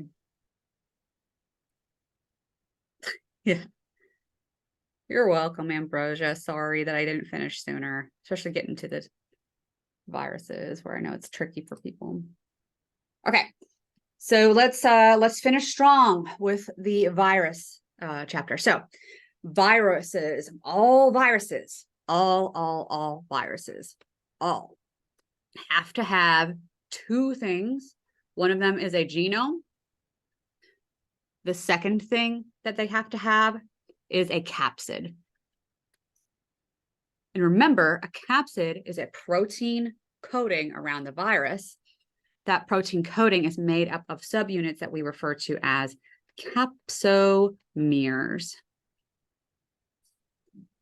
All right, so if you have your genome and you have your capsid, and that is all that you have, the term for those two things slapped together is a nucleocapsid. Go figure. So you just have those two things, even if that's all you need. The nucleic acid genome and your capsid around it, nucleocapsid. That's the word. I like it because it makes sense. All right, some viruses have something called an envelope. This is not unlike what we see with the envelopes of bacteria. We talk about them all having that cytoplasmic membrane, a cell wall usually, and maybe an outer membrane if you are, gram negative. So in the case of a virus, these guys can have an envelope that is just a lipid bilayer that they stole from their host. So popping out of your cell, popping out of your lung cells with your COVID or whatever, whenever they're pushing their way out and budding out all nicely and gently, and pinching it off at the back. Now we've got this nice covering, that lipid bilayer that they've stolen from your cells, that is called their envelope. They usually are going to put their viral proteins all on the outside, and that's usually going to involve their spikes. Their spikes are their keys to get into the lock that's on your cells, whatever cells they like to infect. Like we had said in class, we said rabies being a virus that likes to infect all mammalian cells, whereas hepatitis C, we have a virus that likes to infect human liver cells specifically. So depends on the virus. But that key is going to get them into whatever lock they want to get into. That key that's on the outside of their cell, that's our access point. That's their spike. That spike is a glycoprotein. Glyco being sugar, protein being protein, amino acids, so glycoprotein. So glycoprotein is not unique to viruses. Cells, any cell that has like a surface protein, a lot of the time that surface protein is a glycoprotein. A lot of the proteins on the surface of our cells are glycoproteins. That's not a new thing, but I'm just telling you that their spikes are glycoproteins. That's what they're made of. So that's how they get into the specific cells that they infect. So if you are a virus that is just a genome and capsid, your genome, your nucleic acid coded by your protein capsid, repeating units of capsomeres. That structure is called a nucleocapsid. Viruses that exist like that specifically, we would call those naked viruses. So that would be things like polio. But if you need a membrane on the outside of you, you need your envelope, then your spikes have to be on the outside of that envelope. So yeah, some are enveloped, some are not. All right, so remember, capsomeres are going to come together to make the capsid, that protein coating. They're just repeating units. Those can come together in a helical form, which I had drawn out as, literally like they just keep sticking together and forming this and this and this and this and this, and then your genome is in the middle. So we have that happening. We can also have an icosahedral capsid, which a lot of them, this is the really basic form of it, would look kind of like this, but then you have all those faces with the triangles. And that's icosahedron. It's got 20 faces. I believe it's 20. I don't think that's wrong, but whatever, it doesn't matter. They have a lot of triangles on them. And they get that nice, neat, cool shape going on. So those are the two choices, helical or icosahedral. Don't get much else. All right. So the nucleic acids that viruses can have, they can have DNA or RNA. That can be single-stranded or double-stranded. And that can be positive or negative sense if we have single strand. Positive sense means we can read it right away and make a protein out of it.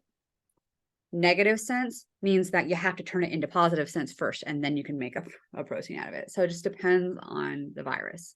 But yeah, they can have pretty much any kind of nucleic acid ever for their genome. We can't, right? Our genome always has to be double-stranded DNA. So that's pretty unique.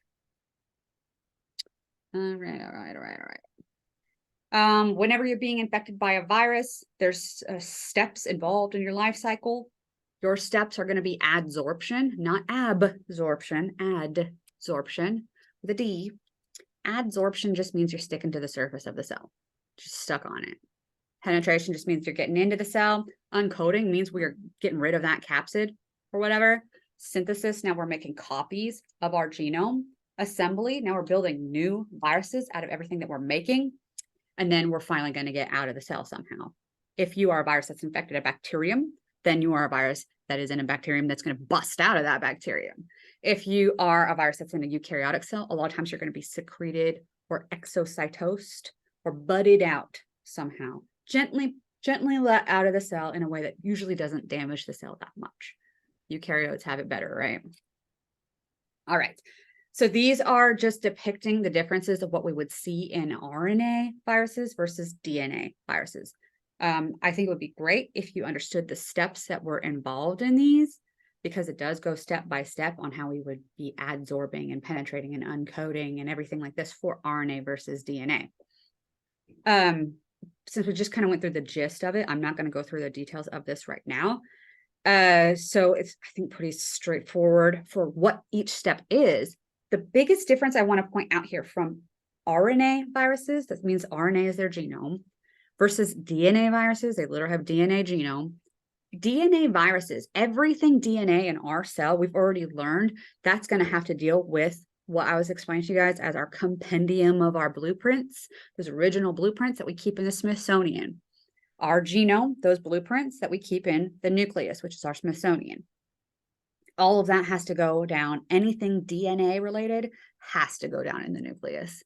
So if you are a DNA virus, you need to go in the nucleus to do your business. So that's where it will start generating a lot of its parts. If it needs proteins made, that has to happen outside of the nucleus, just like it does for us. We do that in where? The endoplasmic reticulum, right? That's where our ribosomes are going to stud on that rough ER and make proteins. So if they want proteins made, they got to go out into the cytoplasm for that. And then they'll bring it back into the nucleus to do whatever they're doing with their DNA little selves. So that's the big difference there. RNA, everything for an RNA virus is going to happen outside of the nucleus in the cytoplasm. Pretty, convenient for them. But if you are a DNA virus like smallpox, then you are going to be replicating everything in the actual nucleus itself. So that's what these are showing. Like I said, you guys have these slides available to you, so you can look over these. These are also slides that are straight from the lectures as well, and they're in the textbook. That's where all these images come from. So there is that. You can see in the pictures that in this DNA virus situation, we have everything going on in the nucleus, and that's really all that this is showing. So if they need proteins made, if they need any of that, it goes outside, but then it's all going to get brought back in. Okay, so we have made our viruses, and now we're ready to free them out into the world. Enveloped viruses that have that envelope, that lipid bilayer, they're stealing from the host. They are going to be budded out, which means they're going to push their little way out, like the picture is showing down here. You can see that we have our little RNA getting, coated by its little capsid here, our genome getting coated by our helical capsid. That little nucleocapsid now that we have, our nucleic acid with its capsid coating, and our covering of our membrane with our viral spikes, our glycoprotein spikes. They're going to all assemble underneath all of this, and then it's going to push through, and then it's going to pinch off, and this is called budding. And now we have a virus that we've made.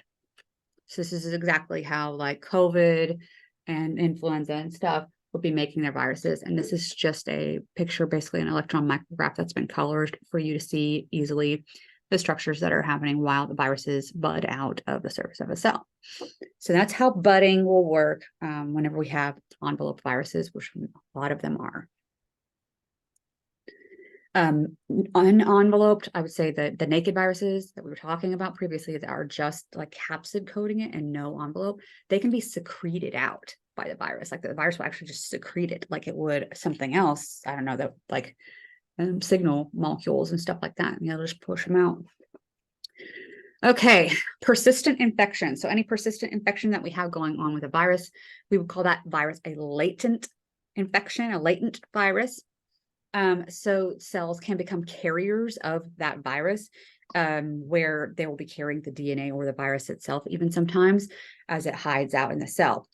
In eukaryotic cells, when we have a provirus, that term is referring to when we have viral DNA being incorporated into the DNA of the host. So in our cells, let's say. So that DNA gets incorporated in our genome, like HIV does. And that's the provirus when it's actually in the genome. Our genome shouldn't be there. Viral genome in our genome shouldn't be there. That viral genome is called a provirus when it's doing that. We can also develop the chronic latent state, which is where like we're sitting there for years, like with chickenpox, sitting there for friggin' ever. And then suddenly now we have a reactivation of this infection, like in the form of shingles. So that's what we have with a chronic latent state. It might go until your entire life is over. Like you might not ever see it break back out again. Hopefully you don't. Right, so eukaryotic, I didn't even know that was a thing you could do. That's cute. Anyways, the provirus. Oh, so we talked about that. So eukaryotic viruses, we'll call that latency whenever it's hiding out. We get that provirus going on. Sometimes whenever they insert themselves into parts of the DNA that sort of interfere with the cell cycle, like with mitosis and controlling all of that when we're making new cells. If it's interfering with that, we can have loss of control over the cell cycle in general. And that leads to growth of cells out of control, which is what cancer is. Viruses that are able to do that are called oncogenic viruses. And whenever we have that happen due to the infection with that virus, like if you had HPV and you do get cervical cancer, those cells that have that happening to them with the cancer, that's called transformation of those cells due to that viral infection. So that's what transformation means.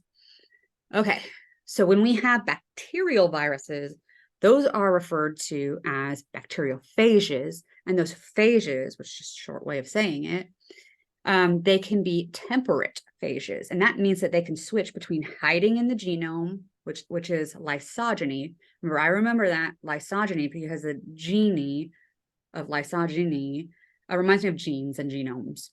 So that means it's the part where we're inserted into the genome.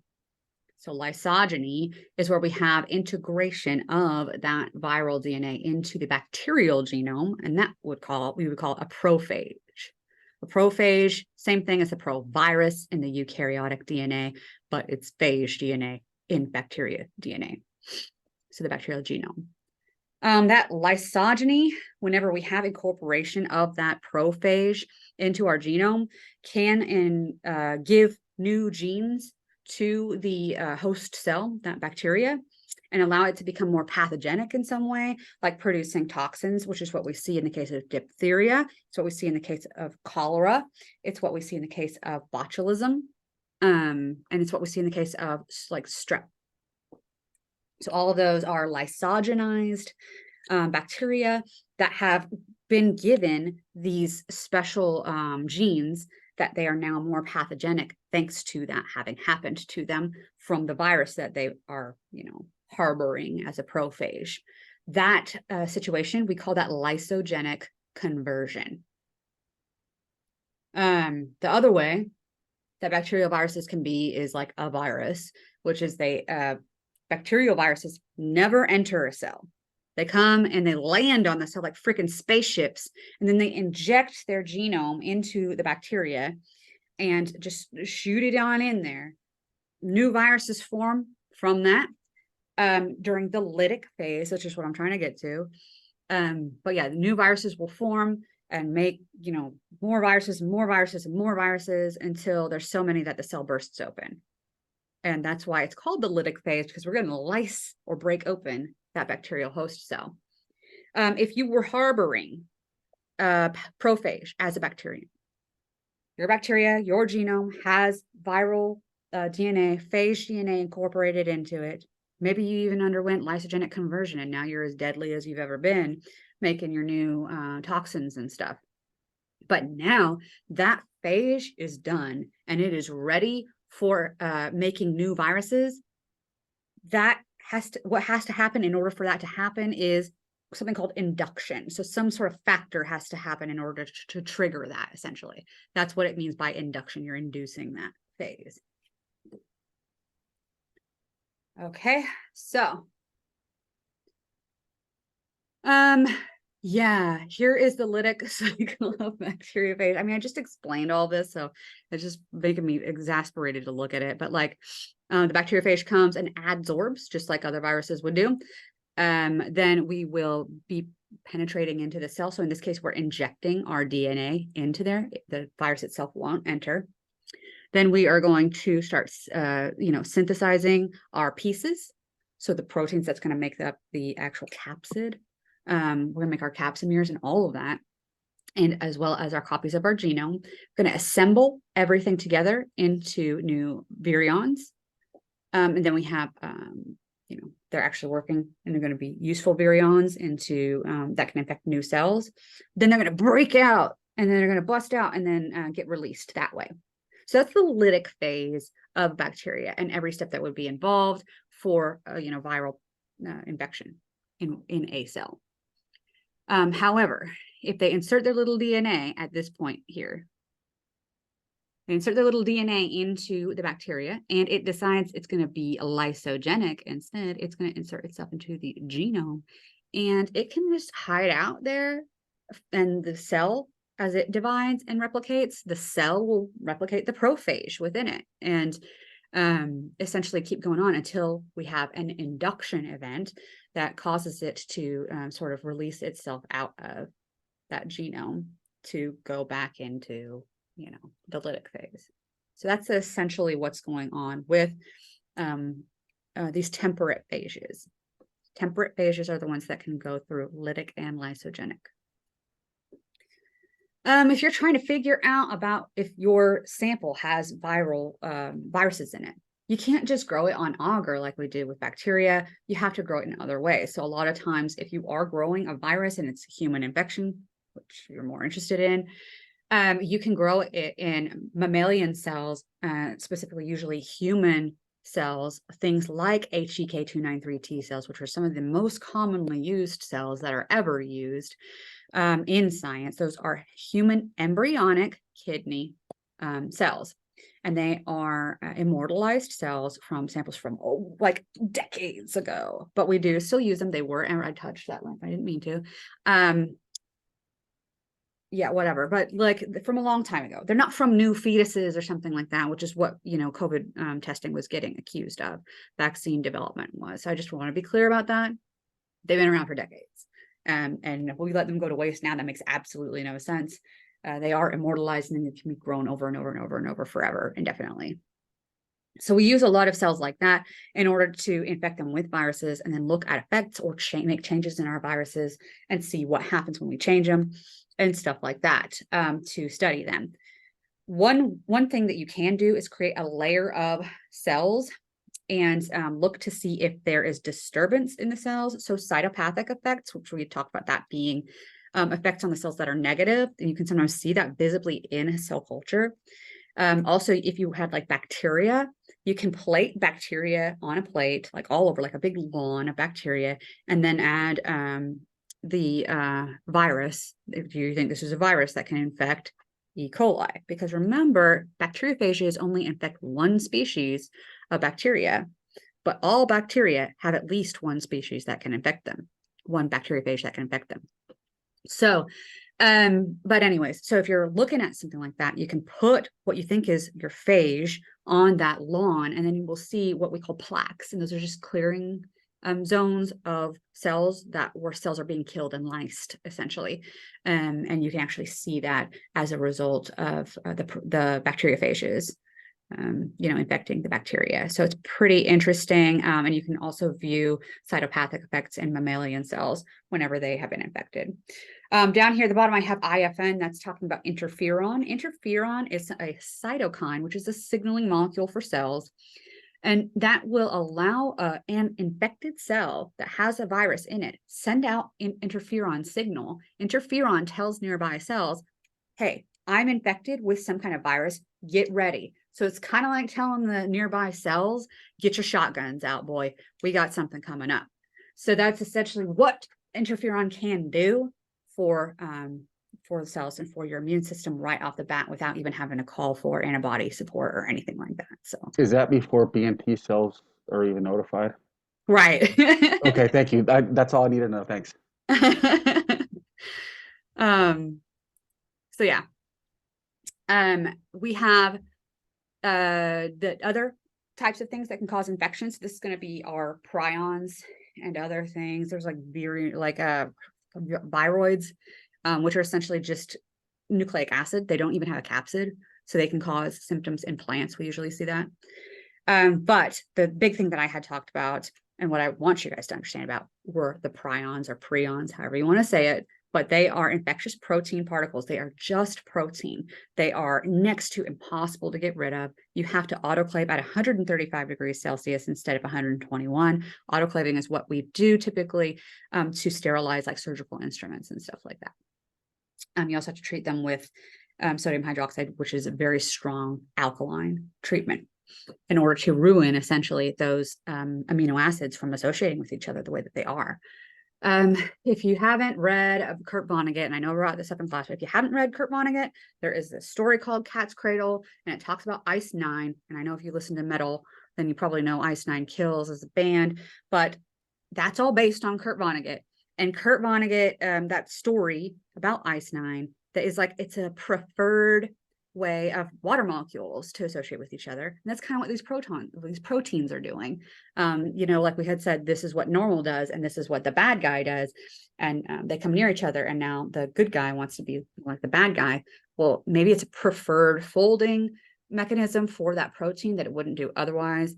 just like in that book, Cat's Cradle, where that water was the preferred alignment of the water molecules, but it was so preferred that if they released it into the atmosphere, all water ever would form into that ice structure just instantly. So maybe it's like that. Maybe it's like Ice 9. But anyways, yeah, so prions, so they are misfolded proteins that aggregate in the brain and then cause hole formation in the brain tissue itself. That is causes a disease that we call a spongiform encephalopathy, spongiform from the holes, right? And encephalopathy, brain disease. So yeah, there's a lot of different versions of it, whether it's Creutzfeldt-Jakob in people, which can be genetic, or variant version of it, like which is mad cow disease to people. Then there's mad cow disease, bovine spongiform encephalopathy, BSE. There's chronic wasting disease in deer. There's scrapie in sheep. There's kuru in cannibal human beings. And I don't know, it's so, and fatal familial insomnia is also a prion disease. So we have talked about some of this in class. They're super rare diseases, but they exist and they're very poorly understood. It's not really quite understood how that is transmitted initially or where it comes from initially. So I don't know, it's pretty interesting stuff, but it is just a protein. It's not got any nucleic acid or anything like that. So, but yeah, so we do see aggregates that form that, and those can form fibrils, like it's saying in the slide, that can cause damage in the brain tissue. So those are our non-cellular infectious agents. The viruses and the prions are the ones that I really want you to worry about. Okay, so that is it for my review on all of this. Do you guys have any more questions before I kick you out?